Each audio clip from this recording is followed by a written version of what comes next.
आज हम बात करने जा रहे हैं कि अगर आप दांत निकलवा देते हैं, दांत निकालने के इमीडिएटली बाद हमें क्या इंस्ट्रक्शंस फॉलो करने चाहिए, क्या सावधानी बरतनी चाहिए, क्या प्रिकॉशंस यूज़ करने चाहिए। ठीक है। So hi everyone, my name is doctor Shikha और मैं डेंटल अवेयरनेस की वीडियोस बनाती हूँ।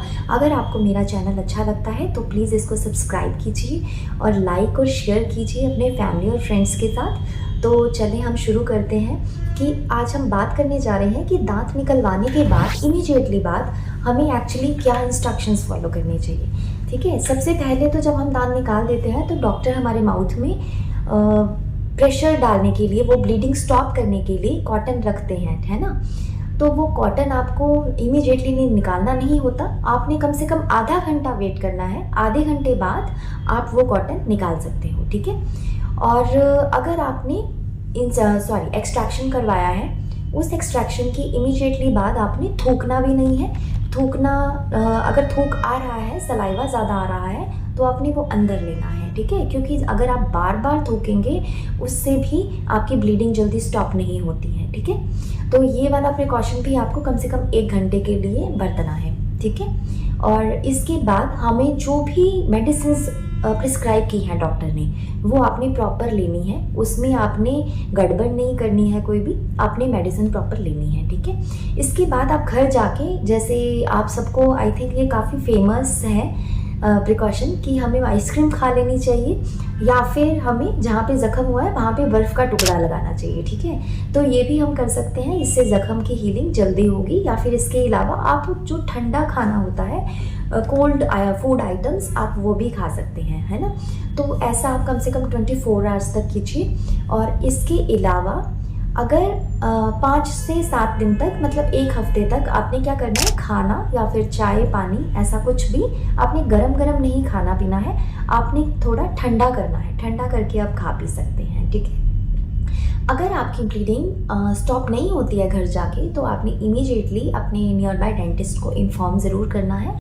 इसके अलावा अगर आपने दांत निकाला है जिस दिन, उस दिन जाके हमने इस तरह के कोई काम नहीं करने हैं, भारी भरकम अगर कुछ वज़न उठाना है या फिर अब कोई बहुत ही ऐसा एक्टिविटी करते हैं जिसमें फ़िज़िकल लेबर ज़्यादा लगता है, तो इस तरह की एक्टिविटीज़ जो आपकी दिल की धड़कन बढ़ा दें, ऐसी एक्टिविटीज़ नहीं करने हैं कम से कम 2 से 3 दिन तक। कुछ लोग जैसे जिम भी जाते हैं तो आप जिम अवॉइड कर सकते हो 2 से 3 दिन तक, उसके बाद आप कंटिन्यू कर सकते हो, रिज्यूम कर सकते हो, है ना। तो ये भी, इसका भी आपने बहुत ध्यान रखना है, क्योंकि अगर हम ऐसा ना करेंगे तो भी हमारा ज़ख्म जल्दी भरेगा नहीं, है ना। ज़ख्म वाली जगह पे ये एक नॉर्मल हैबिट होती है कि हमारी टंग जो है, जीभ बार बार जाती है, उसे पोक करती है ना।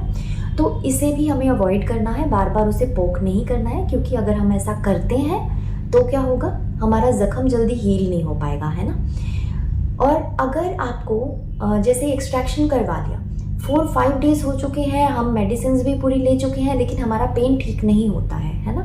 समटाइम्स ऐसे केसेस भी होते हैं। और हम कोई मेडिसिन भी ले रहे हैं पेन की तो भी हमारा पेन ठीक नहीं हो रहा है। तो ऐसे केसेस में एक्चुअली ड्राई माउथ हुआ होता है। ड्राई माउथ के बारे में मैं ऑलरेडी आपकी वीडियो बना चुकी हूँ, उसमें मैं बता चुकी हूँ कि आप घर पे क्या होम रेमेडीज़ कर सकते हैं। तो प्लीज़ आप उसको ज़रूर देख सकते हैं, एक बार विजिट कर सकते हैं वो वीडियो पे।